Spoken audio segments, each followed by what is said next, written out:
What if everything you thought you knew about your family turned out to be a lie? Imagine being raised believing you were the cherished son of one of the most adored women in history, only to be told decades later that she might not have been your mother at all. That's the chilling possibility swirling around Prince Harry, an allegation so explosive it could rewrite royal history. Could it really be true? Could King Charles have hidden something this dark for so long? From the outside, the story of Prince Harry's birth seemed almost like a fairy tale. Diana, radiant and adored, cradling her youngest son before flashing cameras. The world embraced the little red-headed boy as the child of the people's princess, a symbol of vulnerability and warmth within the cold machinery of monarchy. Yet beneath those polished photographs and carefully crafted narratives, there have always been whispers, rumors that refuse to die, questions about timelines, inconsistencies that no one in the press dared to pursue too deeply. Until now. Before we continue, please hit the like button, subscribe to the channel, and turn on the notification bell for updates. And here's the heart-shattering twist. Insiders claim that King Charles himself may have dropped the bombshell directly to Harry, that Diana was never truly his biological mother, that she was, in fact, a cover, a surrogate, or worse, a shield masking the existence of another woman altogether. The kind of revelation that doesn't just rattle a man, it destroys the very foundation of his identity. But before we dive headfirst into the theories, the photographs, and the so-called confessions, we have to ask the deeper question: why now? Why would Charles, after decades of silence, allegedly open this wound? Was it guilt, strategy, or something far more sinister? Could it be tied to the growing fracture between Harry and the rest of the royal family? Or is it simply the monarchy's way of tightening its grip, reminding Harry that secrets are weapons, and they always belong to the crown? The truth is, Harry's life has always been wrapped in contradiction. He was the boy the world watched walking behind Diana's coffin, his small frame trembling as he mourned publicly at just 12 years old. He was the son who carried her legacy in his heart, the one who channeled her compassion and rebellious streak. Yet he was also the royal most often portrayed as the outsider, the spare, the one who never quite fit into the royal mold. Was that alienation born of personality, or was it rooted in something much deeper, something genetic? And then there's the resemblance debate. Have you noticed how Prince William so closely mirrors Diana, her eyes, her expressions, while Harry looks strikingly different? For years, tabloids flirted with theories about James Hewitt, Diana's former lover, despite timelines proving impossible. But what if the real story wasn't about Hewitt at all? What if the mystery of Harry's appearance stems from an entirely different source? A woman kept in the shadows, her identity erased to maintain the illusion of a perfect royal marriage. This isn't just gossip. This is about identity, power, and the lengths to which monarchies will go to preserve their image. Think about it. If the truth about Harry's mother was ever revealed, the scandal wouldn't just embarrass the royal family. It could unravel the mythology of Diana herself, the saintly figure millions across the globe still mourn. Would the British public forgive Charles for such a deception? Or would the monarchy's fragile legitimacy crumble under the weight of its own lies? The stakes could not be higher. And for Harry, this isn't just about history or reputation. This is about the one woman he loved most in the world, the woman he lost too soon, possibly being ripped away from him all over again. Can you imagine the heartbreak of questioning whether your mother was even your mother at all? Now here's the part that truly chills. Those who claim to know say this revelation didn't come as a casual confession. It came in a moment of confrontation, when tensions between Charles and Harry were already at their peak. Some insiders whisper that Charles used this as a final weapon, a way of silencing his rebellious son once and for all. Others believe it was an accidental slip, a moment of weakness from a man who has carried too many secrets for too long. Either way, the impact on Harry was said to be devastating: tears, disbelief, even rage. And yet, despite all this, Harry has remained silent on the subject. Which raises the question, is silence his shield, or is it confirmation that there's more truth here than any of us are ready to face? Think about the timing. In recent years, Harry has spoken openly about trauma, mental health, and betrayal at the hands of the royal institution. He's accused them of neglect, of cruelty, of driving Meghan to despair. but he has never directly accused them of lying about his very identity. Is it possible that this is the one wound too raw to expose? Or could he be holding on to the truth for a future moment, when revealing it would cause maximum damage to the monarchy he now so openly resists? And if Diana wasn't his biological mother, then who was? That is the haunting question at the heart of this story. Could it have been Camilla, long before the world accepted her as Charles's queen? Could it have been an aristocratic mistress, hidden in plain sight? Or perhaps someone entirely unknown to the public, chosen precisely because her anonymity made the cover-up easier? The deeper we go, the more tangled the web becomes. Every photograph, every testimony, every rumor suddenly takes on new weight. The pregnancy timelines, the secrecy surrounding Harry's birth, the inconsistencies in hospital records, the whispers from palace staff who hinted that something was off. And as these threads start to weave together, they point toward one conclusion: that the truth about Harry's mother may not be the fairy tale the world was told. It may be something darker, stranger, and far more heartbreaking. But if Charles really revealed this to Harry, what does that mean for the monarchy? And why would a king risk detonating such a devastating bomb within his own family? Was it desperation, revenge, or the cold calculation of a man protecting his throne at all costs? This isn't just about history. It's about a battle for truth. It's about a man confronting the possibility that his life has been a carefully orchestrated lie. And it's about a monarchy that may finally be cracking under the weight of its own deception. Because here's the thing. Once you start asking who Harry's real mother might be, you can't stop. The possibilities are endless, and each one more shocking than the last. And yet, even after everything we've explored so far, we've barely scratched the surface. The photographs, the testimonies, the alleged letters hidden deep within the royal archives. All of it paints a picture more disturbing than anyone could have imagined. But what came next would change everything, and no one saw it coming. What if the very foundation of your identity was ripped from under you in a single conversation? That's what insiders claim happened to Prince Harry when King Charles allegedly looked him in the eye and dropped the cruelest revelation of all: that Diana, the woman Harry adored as his mother, was never his biological mother. Let that sink in for a moment. Harry, the boy who clung to Diana's love after her tragic death, the man who carried her spirit into adulthood, was suddenly told she may not have been the one who gave him life. How do you recover from something like that? Can you? From the very beginning, Harry's relationship with Charles was marked by distance, coldness, and unspoken tension. While William often bore the weight of expectation, Harry was left adrift, playing the role of the spare. Yet even with that, there was always a safety net: Diana. She was his anchor, his champion, the only one who made him feel truly seen. And then, decades later, that anchor is ripped away with words so sharp they leave scars that never heal. Picture it: a confrontation between father and son. Harry, already reeling from years of tension with the institution, sitting across from Charles, now king. The air thick with decades of resentment.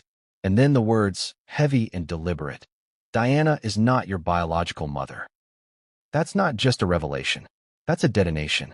A bomb dropped at point-blank range. But why would Charles say this? Was it calculated, meant to crush Harry's defiance and silence him forever? Or was it a slip, a moment of weakness when the weight of secrets proved too much for the aging monarch to bear? Think about how Harry must have felt in that instant. Betrayal layered upon betrayal. First, the monarchy drove Meghan to despair, as he claims. Then they dismissed his cries for help. And now, the one woman who defined his life, who he held above all others, was being stripped away from him in memory as well as reality. Can you imagine the tears? The fury? The disbelief that would claw at him in that moment? And here's where it gets darker. The alleged confession didn't provide answers. It raised even more questions. Charles, as the story goes, never clarified who Harry's real mother was. He simply dropped the bombshell and left Harry to drown in uncertainty. Why? Because sometimes a half-truth wounds more deeply than the full picture. By withholding the identity of this so-called hidden woman, Charles ensured that Harry would be left chasing shadows, tormented by the possibilities. And oh, the possibilities. Was it someone Charles loved before Diana? Someone within royal circles, carefully erased from public record? Or was it a stranger, A surrogate chosen for reasons of secrecy and convenience? Each option is more heartbreaking than the last, because each one carries the same weight, Diana's place in Harry's heart being cruelly rewritten. The timing of this alleged confession is telling too. Think about what Harry has been doing in recent years. Speaking out, telling his truth, challenging the monarchy's carefully guarded image. Could Charles have felt cornered? Could he have unleashed this as a way of saying, "You don't know the whole truth, Harry, and you never will unless I allow it"? If that's the case, then this wasn't just a revelation. It was a weapon designed to break Harry emotionally and psychologically. But Harry's response? That's where the story takes its emotional turn. According to whispers, he broke down. Tears, disbelief, raw emotions spilling out of a man who has always been haunted by the loss of his mother. Imagine living your entire life with Diana as your guiding light, then being told that light may never have belonged to you. How do you even begin to process that? Would you lash out in anger? Collapse in grief? Or would you, like Harry allegedly did, crumble under the unbearable weight of it all? And yet, here's the haunting part. This isn't the first time Harry's identity has been questioned. For decades, tabloids have speculated about who he resembles, about whether his features align with Diana's or with someone else entirely. Charles's alleged confession only pours gasoline on a fire that has been smoldering since Harry was born. Still, even with the tears, even with the shock, there's one question that remains unanswered. Why didn't Charles tell him everything? Why reveal Diana wasn't his mother, but stop short of naming the woman who was? The cruelty of omission cuts deeper than the cruelty of revelation. It leaves Harry dangling in the void, forced to wonder, to doubt, to spiral into paranoia. And if you think that's unbearable, just wait. Because the story doesn't stop here. The question of Diana's role, or lack thereof, leads directly into a new storm. A storm of evidence, of photographs, of contradictions so glaring they can no longer be ignored. And those who have looked closely claim the truth was hiding in plain sight all along. Because the real shock wasn't just in what Charles supposedly admitted, it was in what he refused to say. And that silence may hold the key to the most devastating secret of all. What if the very image the world worshipped was never quite what it seemed? That's the haunting question surrounding Princess Diana, the woman celebrated as the people's princess, the mother who gave the world two princes, the figure whose death shattered millions. Her role as Harry's mother is the very heart of her legend. Yet cracks in that perfect image have always been there, subtle, almost invisible, but impossible to ignore once you know where to look. Could it be that Diana's iconic motherhood was, in part, a carefully constructed illusion? Let's start with what the public remembers. Diana in the maternity ward, smiling and exhausted, holding baby Harry just as she had with William before him. The glowing photographs plastered across newspapers, the triumphant headlines celebrating another heir to the throne. These images were more than just moments. They were symbols. They reinforced the idea that Diana was not only a glamorous princess, but also a devoted, hands-on mother. For a monarchy struggling with image problems in the 1980s, those pictures were gold. But here's the contradiction. While William's birth was surrounded with openness, Diana proudly showing off her firstborn at every opportunity, Harry's carried with it a curious cloud. Fewer candid details. A pregnancy that some say didn't align neatly with the public timeline.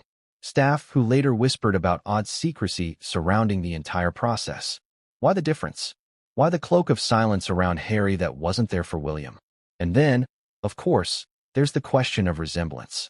William was Diana's mirror, her eyes, her expressions, even her mannerisms captured in his every smile. Harry, on the other hand, has long been a point of debate. Does he look like Diana at all?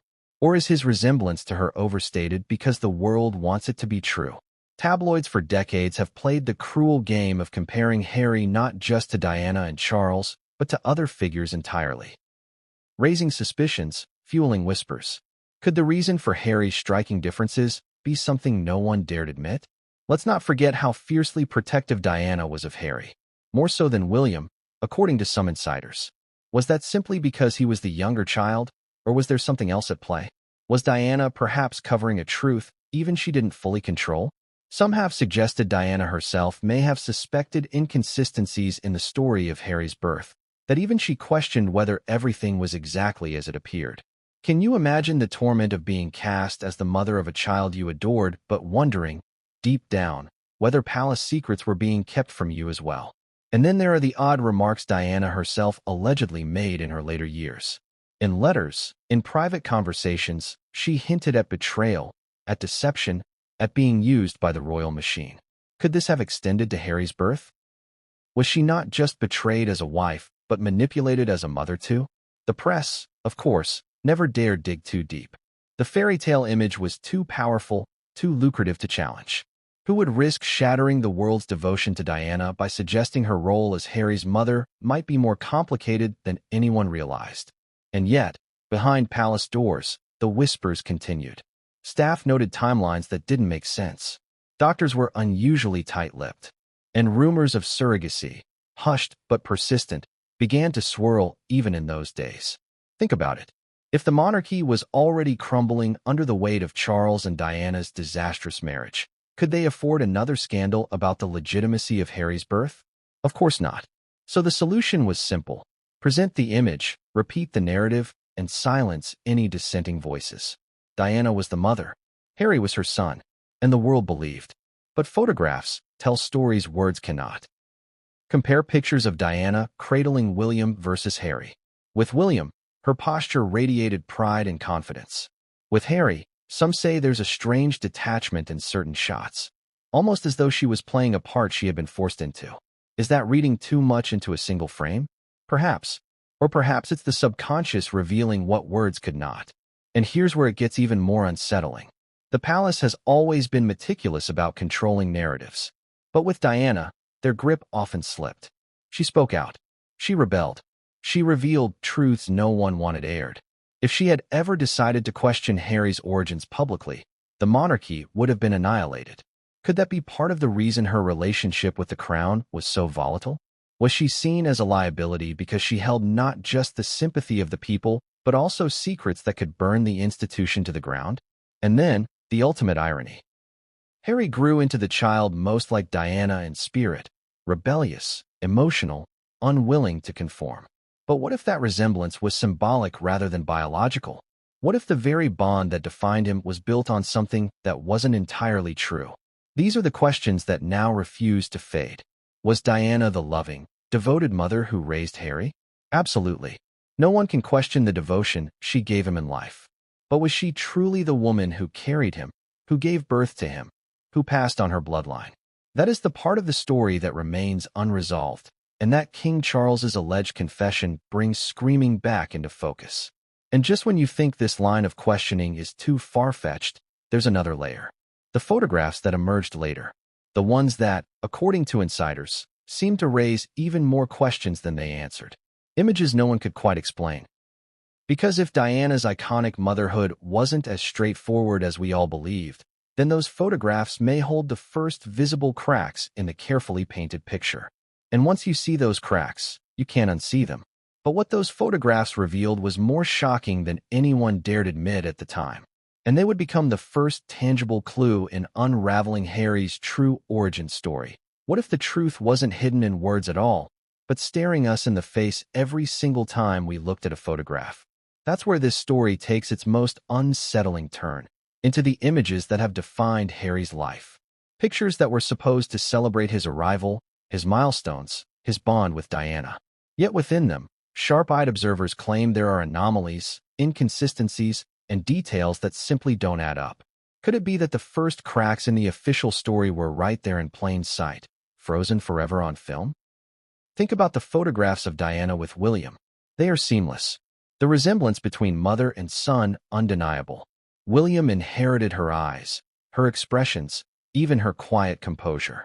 The photographs radiate a natural bond, one that requires no explanation. Now compare that to images of Diana with Harry. To most people, they're just family photos, a mother and her second son.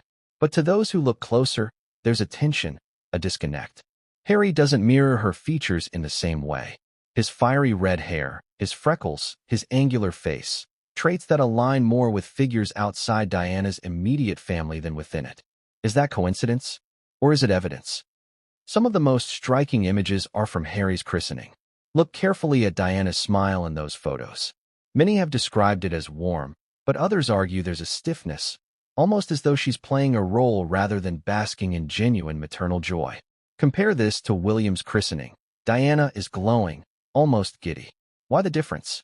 Was it just the burden of a failing marriage weighing on her? Or something deeper, an emotional distance born from secrets she was forced to keep? And then there are the photographs of Harry as he grew. At Eton, at royal events, surrounded by family members whose features seemed to echo each other's in subtle ways, except Harry's. While William looked every bit the Windsor-Diana hybrid, Harry often appeared the outlier. Journalists occasionally remarked on it, sometimes cruelly, sometimes playfully, but always with the unspoken implication. He looked different. And in a family obsessed with bloodlines, difference is dangerous. But perhaps the most haunting set of images are the side-by-sides. Tabloids, long before the internet age, would occasionally run comparisons of Harry with various figures.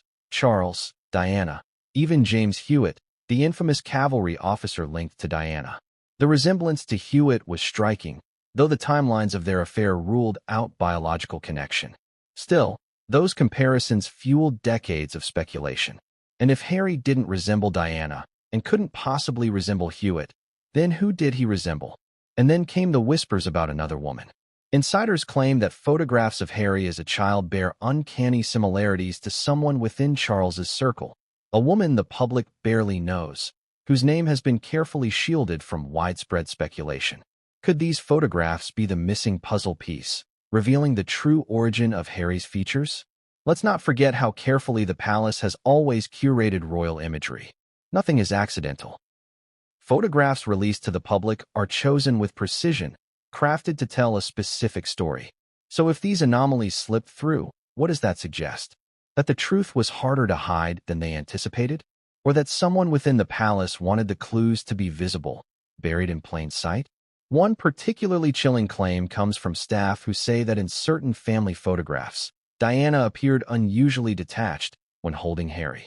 Not cruel or unkind, but distant, almost as though she was shielding herself emotionally.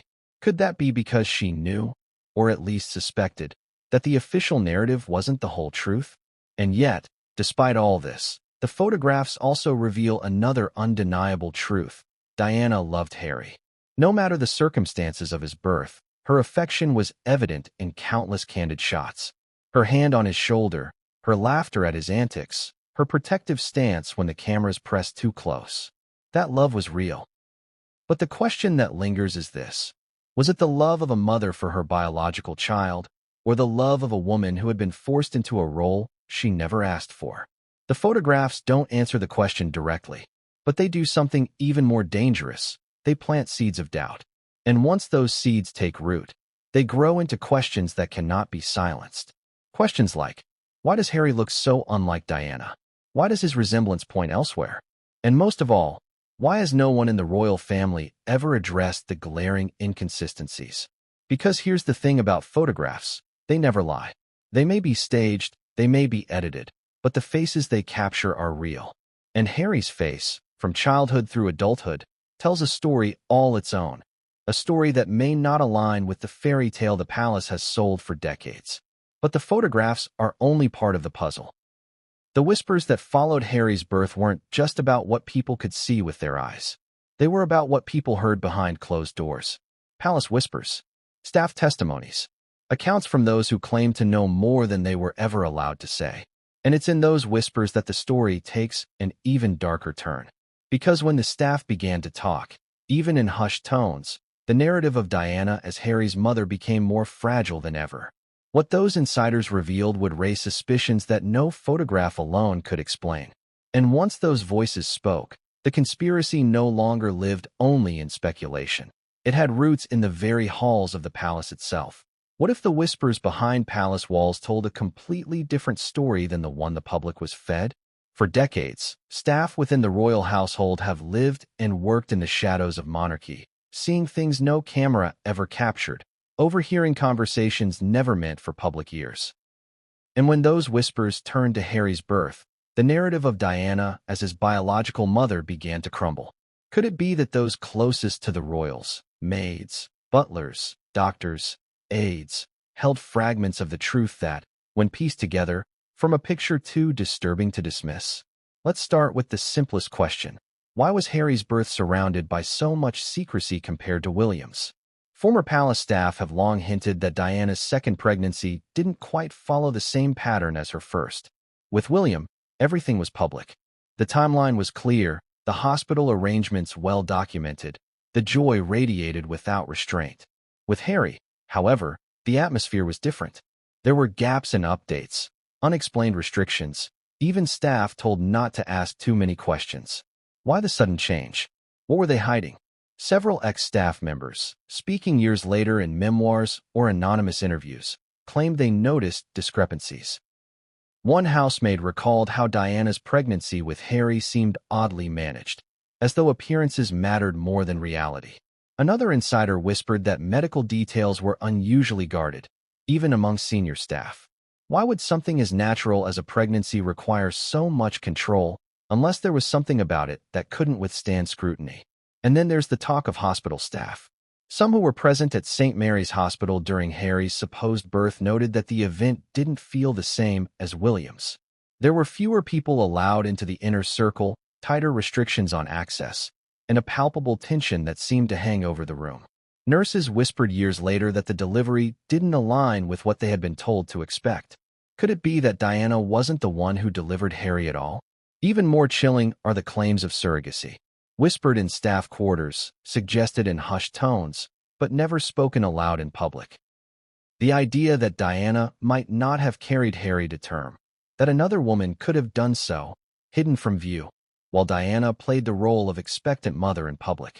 Surrogacy was a controversial subject in the 1980s, rarely discussed openly, and certainly not something a monarchy obsessed with lineage would ever admit. Yet staff testimonies suggest the possibility was not only discussed, it was executed. One aide even hinted that there were unexplained absences during Diana's supposed pregnancy with Harry, times when she wasn't seen publicly, only to reappear suddenly with a carefully managed narrative. Was this simply the palace protecting her privacy, or orchestrating a cover-up? And then there are the contradictions in timing. According to some whispers, the dates of Diana's conception and pregnancy didn't perfectly align with what was reported to the press. The royal family has always been meticulous with details, controlling every aspect of their image. So why allow such inconsistencies, unless the truth couldn't fit neatly into the official timeline? But perhaps the most unsettling testimony comes from those who claim to have overheard Diana herself. In her later years, she was reportedly tormented by secrets, paranoid about being watched, fearful of what the monarchy might do to her. Some staff have hinted that part of that paranoia stemmed from Harry's birth, that even she questioned whether she had been told the whole truth. Can you imagine the torment of being cast as the mother of a child you adored, while privately wondering if palace machinations had robbed you of even that certainty? And it wasn't just staff who whispered. Aristocratic friends, people on the edges of royal circles, occasionally let slip comments that fed the rumor mill. Hints that Charles had connections to other women during the years before Diana. Suggestions that those connections might have produced consequences the monarchy couldn't allow into the public eye. Was Harry one of those consequences, woven into the royal story only by necessity? The emotional weight of these whispers cannot be underestimated. For Harry, if he ever heard even fragments of them, they would have cut deep. To be told by strangers, or worse, by his father, that Diana might not have been his real mother, and then to realize that palace staff had been whispering the same thing all along, would feel like betrayal on a scale most of us can't even fathom. And yet, despite the silence demanded by the palace, one name kept surfacing in those whispers. A woman tied to Charles long before Diana, a figure whose presence lingered in the background of royal life, someone carefully erased from the official story, but never fully forgotten by those who served behind the scenes. Her name was never shouted, never printed, but repeated quietly, cautiously, as though invoking it was dangerous. Who was she? And why did her shadow fall so heavily over Harry's birth? Because if Diana wasn't truly Harry's biological mother, then the identity of this mysterious woman could unravel everything. And the whispers suggest she wasn't just anyone. She may have been someone Charles loved enough to risk everything for. And once her connection to Harry is revealed, the story doesn't just shift. It explodes. What if the truth about Harry's birth didn't point back to Diana at all, but instead to a woman history has tried desperately to erase? For years, whispers inside the palace corridors repeated the same haunting theme. There was another woman. Someone tied to Charles long before Diana ever entered the picture. A hidden figure, carefully shielded from public view, whose existence could explain everything. Harry's looks, the secrecy, the contradictions.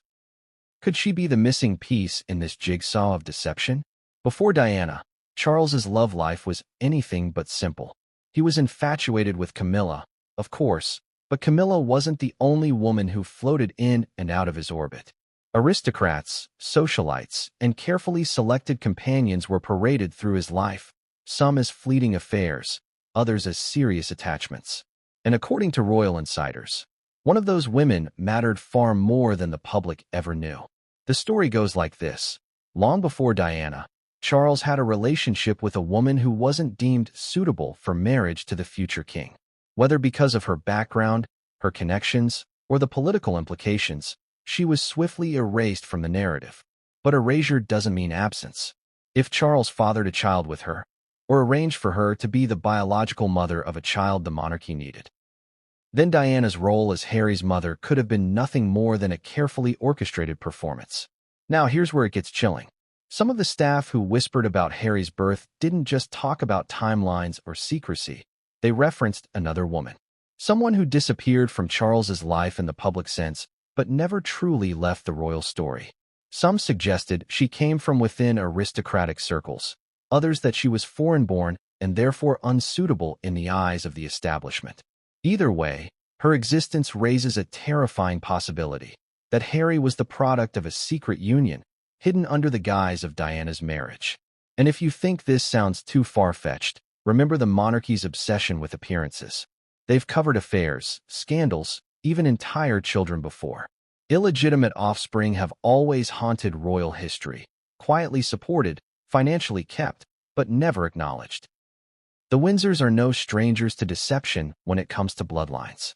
So why wouldn't they bury the truth about Harry's origins if it meant protecting the throne? Imagine the stakes at the time. Charles needed heirs. The monarchy needed stability. Diana was young, beautiful, and adored by the public. But what if, for some reason, medical, political, or personal, she wasn't the one who provided Harry's biological connection? What if the palace simply needed her to play the role of mother for appearances, while the real mother was someone else entirely? The emotional implications of this are staggering. For Diana, being forced into such a role would have been devastating, yet she adored Harry all the same. For Harry, it would mean his entire identity was built on a lie.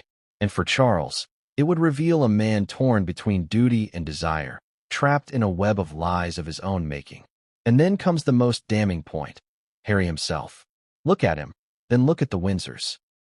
Look at the aristocrats who surrounded Charles. The comparisons practically scream from the photographs. Even staff who adored Diana whispered that Harry bore more resemblance to someone else than to the woman he called mother. Could that someone else have been this hidden woman, the one tied to Charles before Diana ever arrived? One insider's account adds another layer. They claimed that on more than one occasion, Charles was spotted in private correspondence with a woman whose name never surfaced in the press. The letters, allegedly, carried an intimacy far beyond casual friendship. Could this have been the same woman tied to Harry's origins? And here's the most haunting possibility of all. What if Diana herself knew? What if she realized she was being used as cover, forced to play along in a deception too massive to expose? Could this explain her increasing paranoia, her sense of betrayal, her despair in her later years? It's one thing to be cheated on by your husband. It's another to be used as the face of a lie that defines the very future of the monarchy. Now let's circle back to the whispers about Harry. The stories of discrepancies in his birth, the tightly controlled hospital access, the staff told not to ask questions. What if all of that was designed to protect the identity of this hidden woman? A woman who couldn't be acknowledged publicly, but whose existence explains every contradiction we've examined so far. If this is true, then Diana wasn't Harry's biological mother. She was his protector, his shield, his public face. But the woman who carried him into the world has remained a ghost, erased from the narrative, her identity buried under decades of silence. And here's where the speculation sharpens into something almost unbearable. Insiders suggest that the connection between Harry and this mysterious woman wasn't just circumstantial. It was unmistakable. That photographs, once hidden, reveal striking similarities. That her shadow never left the story, no matter how hard the palace tried to erase her. But who was she? What was her role in Charles's life? And most importantly, why was her connection to Harry buried so deeply? Because the next layer of this puzzle isn't about gossip or whispers. It's about evidence, medical records, timelines, hospital accounts. And once those pieces come into focus, the story of Harry's birth takes an even darker, more undeniable turn. What those records suggest could destroy everything we thought we knew about Diana, Charles, and Harry's very identity. What if the real truth about Harry's birth wasn't hidden in photographs or whispers, but in cold, clinical details? In hospital rooms, medical charts, and timelines that simply don't add up. Because no matter how much spin the palace puts on a story, medicine doesn't lie. And when you begin pulling at the threads of Diana's medical history, the pregnancy dates, and the hospital accounts tied to Harry's birth, a chilling picture emerges. One that suggests something was very, very wrong. Let's start with the basics. William was born in June 1982. The pregnancy was well documented, straightforward, and Diana even broke royal tradition by giving birth in a hospital rather than a palace setting. It was modern, transparent, and symbolic of the people's princess image that Diana embodied. But when it came to Harry's birth in September 1984, things looked different. The palace announced the pregnancy on its own terms, controlled the narrative tightly, and locked down access to details. Even the timing of Diana's conception versus delivery sparked rumors that wouldn't die. Some observers noted that the official timeline of conception didn't match public appearances. At events where Diana should have looked visibly pregnant, she didn't. Later, when she did appear with a bump, some claimed the size didn't align with the supposed due date. Was this merely natural variation, or was the palace adjusting the public calendar to fit a secret arrangement? Staff accounts suggest that Harry's birth was shrouded in unusual secrecy. Unlike William's, fewer people were allowed in the delivery suite. Fewer nurses, fewer doctors. Even some senior staff were reportedly told to stay away. Why? Was it about privacy, or about making sure fewer witnesses saw what really happened? And then there are the whispers about medical records. Official accounts of Diana's time at St. Mary's Hospital appear curiously incomplete compared to William's. Details that should exist, length of labor, specific attending physicians, postnatal care, are oddly vague. Some even suggest that portions of the records may have been sealed or quietly removed from public access. If everything was legitimate, why not be transparent? Why the obsessive secrecy? It gets more unsettling. One rumor claims that Diana's medical history around that time contained discrepancies that couldn't be explained. Periods where her weight fluctuated unexpectedly. Hospital visits that were kept out of the press. Even whispers of a possible medical intervention that never made its way into official accounts.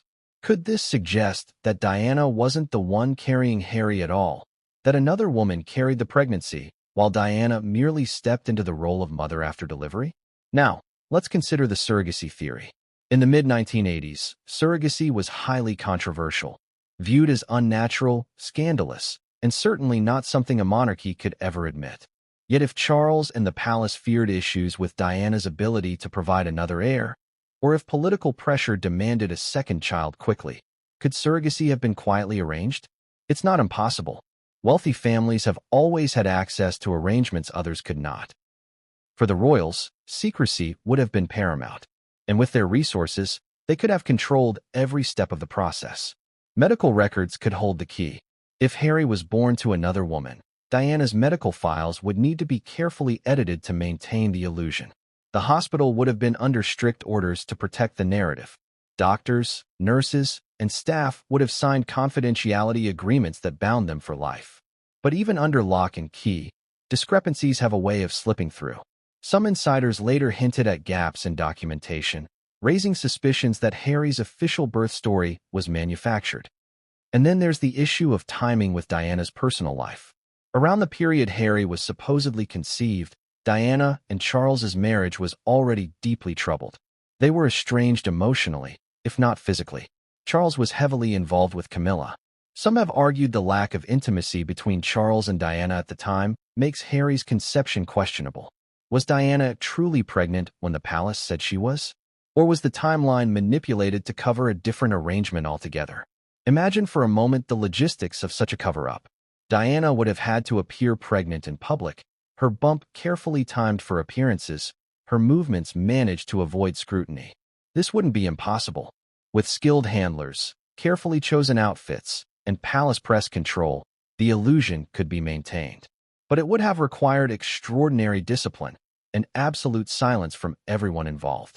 And yet, silence has a way of cracking. Staff whispers, missing details, odd medical records. Each is a hairline fracture in the story. Put them together, and the official account looks more like a facade than a truth. What makes this more devastating is what it would mean for Diana herself. If she wasn't truly Harry's biological mother, then she was used as a cover, forced into complicity by an institution that saw her not as a woman, but as a tool for appearances. Imagine the heartbreak of playing the role of mother under such circumstances, and then falling deeply, genuinely in love with the child you were told to present as your own. That duality could explain Diana's later turmoil, a woman trapped in lies so big she could never speak them aloud.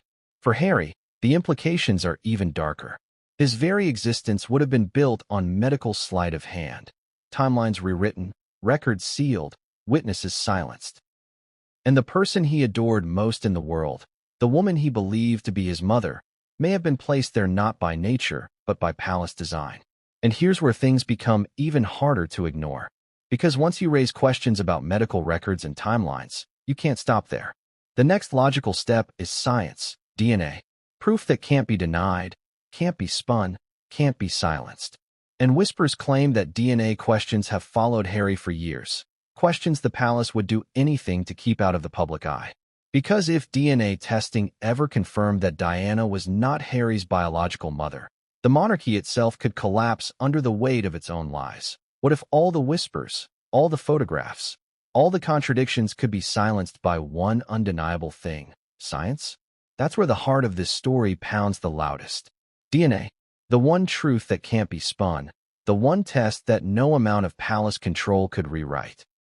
And yet, when it comes to Prince Harry, the very idea of DNA testing has hovered like a ghost, always rumored, always speculated, but never confirmed. Why? Because DNA doesn't lie. And if those results were ever made public, they could either bury every rumor forever or shatter the monarchy beyond repair. Think about it. In an age where DNA can trace ancestry back centuries, why has Harry's lineage never been transparently verified? Why hasn't the palace silenced critics once and for all by releasing definitive proof? After all, if Diana was indeed his mother, wouldn't DNA be the easiest way to silence the speculation? Unless, of course, the truth wasn't what the monarchy wanted the world to know. Whispers suggest that DNA testing may have already been done, quietly, secretly, in moments of crisis. Some allege that during Harry's military career, when blood tests were routine, questions were raised. Did those results show something unexpected? Others believe Harry himself may have pushed for answers, requesting a private test. Imagine the weight of that decision, sending off a sample, waiting for results that could rewrite everything you've ever known about yourself. And here's where the story cuts deepest. If Harry ever did take a DNA test, and if those results confirmed that Diana wasn't his biological mother, how would he live with that truth? Would he protect her memory by keeping silent? Would he bury the results to spare himself the heartbreak of dismantling the only connection he had left to her? Or would he see it as one more betrayal by the monarchy, another reason to break ties with his family forever? Let's not forget the irony here. For years, tabloids cruelly compared Harry to James Hewitt, Diana's lover, despite the timelines proving impossible. But what if those rumors were a distraction, a convenient narrative to keep attention away from the real story? By pushing the Hewitt theory, the palace could allow the public to ridicule speculation while burying the more dangerous possibility that Diana wasn't involved biologically at all. Clever, isn't it? Distract the crowd with one impossible rumor so they never look for the plausible one. DNA changes the stakes because it eliminates the what-ifs. It doesn't matter what photographs show. It doesn't matter what staff whispered. It doesn't matter how much Charles may or may not have confessed. DNA is absolute, and the monarchy knows this. That's why, according to insiders, there has been a desperate effort to prevent such tests from ever being released or even taken. The royal family thrives on ambiguity. It gives them room to spin, to deny, to reshape. But DNA offers no escape. Now consider this. Modern DNA kits are available everywhere. Anyone can test their ancestry at home. For Harry, sending off a sample would be easy. But think about what it would mean to him emotionally. Would you do it if it meant risking the destruction of your mother's memory? Would you test the one bond that has defined your entire life, knowing it could end in heartbreak? This is the crossroads Harry may have faced, or still faces. And then comes the truly chilling part. What if the palace already has the results? What if, in their paranoia, they conducted DNA testing long ago to ensure that Harry's story wouldn't spiral out of control? If that's true, then the results are sitting somewhere, buried in royal archives, locked behind walls thicker than any vault. And if those results confirm the whispers, it means the monarchy has been knowingly perpetuating a lie for nearly 4 decades. This isn't just about Harry. It's about succession, about legitimacy, about the very structure of the monarchy. If Diana wasn't Harry's biological mother, then what does that mean for his bloodline? For Archie and Lilibet? For the royal narrative that stretches back centuries?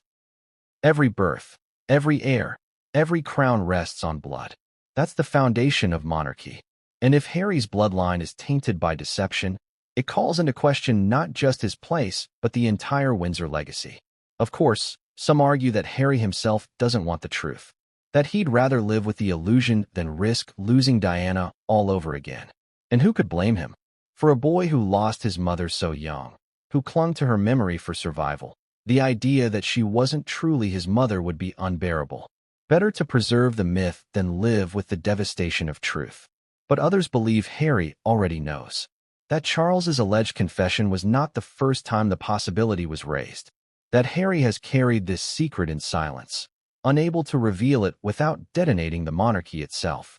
Imagine the weight of that burden, walking through life knowing that the most fundamental truth about yourself is a carefully guarded lie. And here's the cruel twist. If Diana wasn't his biological mother, then who was? DNA wouldn't just confirm Diana's absence, it would point towards someone else. Another woman, a hidden figure whose identity has been buried for decades. And once DNA raised that question, there would be no stopping the hunt for her identity. Because DNA doesn't just expose lies, it demands answers. And once you open that door, you can't close it. So what would Harry do with such a truth? Would he reveal it, risking global scandal, or bury it, protecting Diana's image and sparing himself the world's judgment? That's the choice he may already have faced.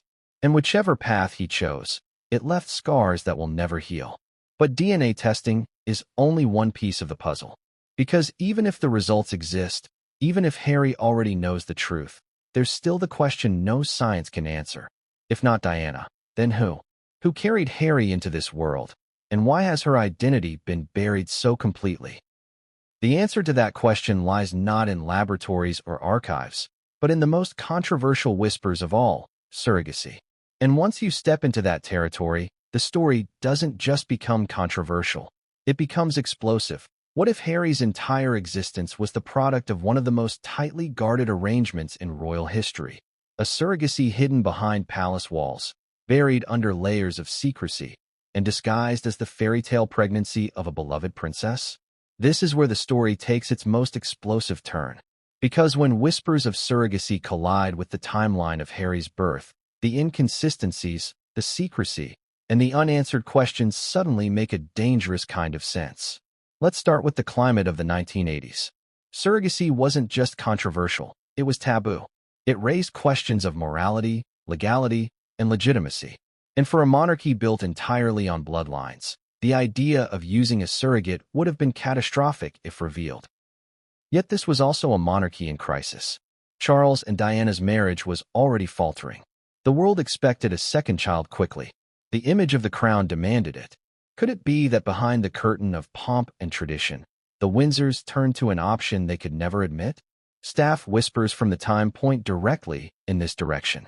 Some insiders claim Diana's second pregnancy seemed unconvincing, as though her public bump appeared inconsistently. At times she looked less pregnant than she should have. At other times, oddly fuller, almost as though the palace was carefully controlling appearances. Could Diana have been wearing padding at public events? Her role as expectant mother more performance than reality? Think about the logistics. If Diana wasn't carrying Harry, a surrogate would have. That surrogate would have been hidden away, protected, kept anonymous at all costs. She wouldn't have been acknowledged publicly, her identity scrubbed from any record. Diana, meanwhile, would have appeared before the cameras at carefully orchestrated moments to reinforce the illusion. Every photo op, every staged outing, every hospital visit carefully designed to cement the narrative. And yet, even the best-kept secrets leave traces. Consider how differently the palace handled William's birth versus Harry's. With William, Diana was radiant in her hospital photos, glowing with authenticity. With Harry, the joy seemed muted. The hospital process was shrouded in unusual restrictions. Witnesses were limited. Timelines blurred. Staff were silenced. Doesn't that sound like a cover-up? Now let's zoom out. Why would the monarchy risk something so dangerous? Simple, survival. The Windsors needed a second son, an heir and a spare. The monarchy thrives on having backups, ensuring the line of succession is never in doubt. With William secured, Harry's arrival would safeguard the throne for decades. The institution couldn't afford delays, and it couldn't afford failure. Surrogacy, if true, wasn't just an option, it was a necessity. But here's the irony. If Diana wasn't Harry's biological mother, she loved him all the same. Her affection was undeniable. Photographs, stories, testimonies all prove she adored Harry deeply, perhaps even more protectively than William. Was that because she knew the truth? Was her fierce devotion an attempt to shield him from the lies swirling around his existence? Imagine being forced to play along with a deception of that magnitude, yet still falling in love with the child at the center of it. That duality could explain so much about Diana's emotional turmoil in later years. And what about Charles? If surrogacy was used, was the biological mother someone he was connected to? A mistress? A friend? Or was it a woman chosen precisely because her anonymity protected the crown? Some suggest it may have been someone from aristocratic circles, a figure quietly erased from history. Others whisper about more controversial possibilities, women tied to scandals the monarchy couldn't afford to touch. Whoever she was, her identity would have been obliterated to protect the illusion that Diana had fulfilled her royal duty. The parallels to modern times are chilling. Meghan Markle, Harry's wife, has faced whispers of surrogacy regarding her own children, Archie and Lilibet. The same questions, the same rumors, the same suspicions of manipulated timelines and controlled narratives. Could it be that history repeated itself? That the very tactic allegedly used to bring Harry into the world echoed decades later in the story of his own children? If so, it suggests not coincidence, but pattern, a royal strategy buried under generations of silence. And let's not overlook the role of science. Surrogacy in the 1980s wasn't as advanced or normalized as it is today. Which means, if used, it would have required extraordinary planning, secrecy, and resources. The Windsors had all three. Medical institutions loyal to the crown. Staff sworn to lifelong silence. Funds to ensure cooperation. It wouldn't have been impossible. It would have been inevitable. But here's the twist. If surrogacy brought Harry into the world, then the palace didn't just control his birth, they controlled his identity. From the moment he drew breath, Harry's life would have been constructed on deception. And that means the pain he feels today, the tears, the confusion, the resentment toward his family, may stem from a truth he's known for far longer than the world realizes. And this raises the most devastating question of all. Does Harry himself know? Did Charles's alleged confession confirm what Harry already suspected? Did Diana hint at the truth before her tragic death? Or has Harry spent his life piecing together fragments, only to have them brutally validated by his father's words? Because here's the thing. If Harry is the product of surrogacy, the monarchy has lived a lie for nearly 4 decades. And the truth, if ever revealed, wouldn't just devastate Harry. It would devastate the institution itself. And yet, surrogacy is not the end of the trail. Because once you accept the possibility, your focus inevitably shifts.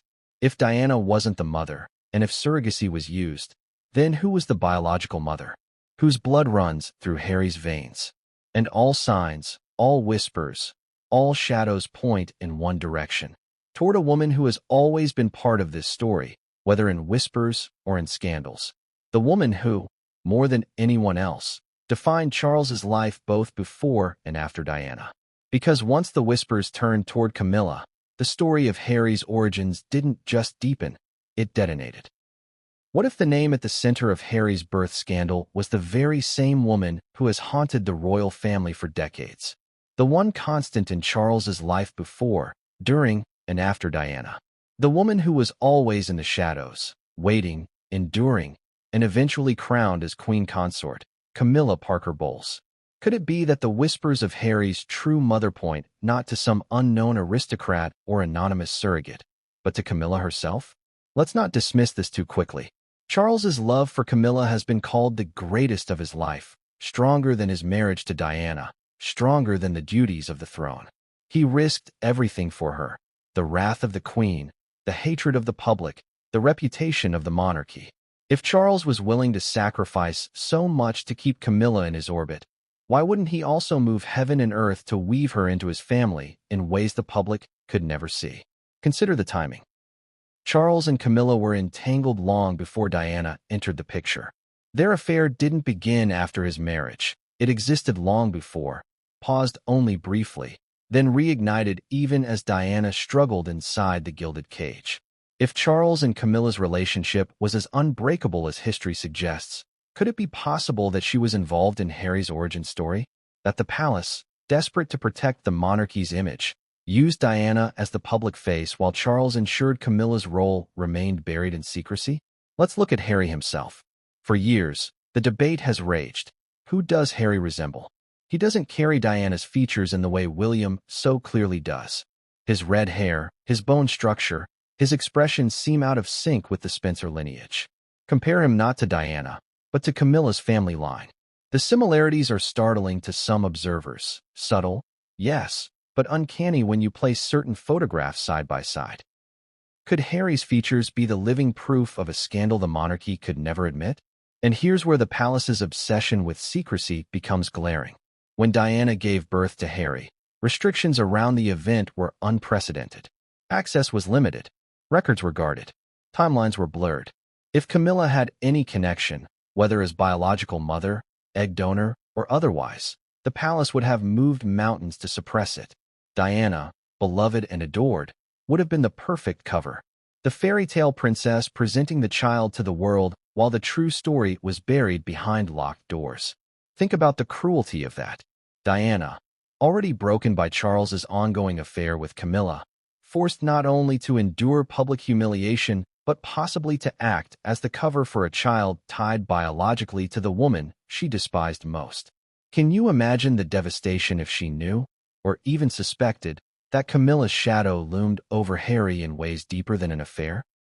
That her role as mother was compromised, rewritten by palace decree, all to protect the man who betrayed her? And what about Charles? If he confessed to Harry that Diana wasn't his biological mother, was this a roundabout way of pointing to Camilla? Was his silence about the real mother actually protection for her? After all, Charles has spent his entire life defending Camilla, shielding her, forcing the monarchy to accept her. If she were indeed Harry's mother, acknowledging it would have detonated the monarchy decades earlier. But burying it, that ensured her protection and his. Now let's dig into the irony. When Diana famously said in her Panorama interview, "There were 3 of us in this marriage," the world assumed she was talking only about Charles's affair with Camilla. But what if there was a deeper layer to that confession? What if Camilla wasn't just the mistress, but the hidden figure in Harry's very existence? That line, already devastating, takes on an even darker meaning when viewed through this lens. And here's the part that chills the most: Camilla's rise. Despite decades of hatred, ridicule, and rejection by the public, she survived. She endured. She became queen consort. How? Because the monarchy fought tooth and nail to rehabilitate her image, to make her palatable, to secure her place at Charles's side. Was that just love, or was it also necessity? If her role in Harry's origin was even partly true, the monarchy would have had no choice but to protect her, to weave her permanently into the story, no matter the cost. For Harry, the emotional toll would be unbearable. Imagine learning that the woman who caused your mother's so muc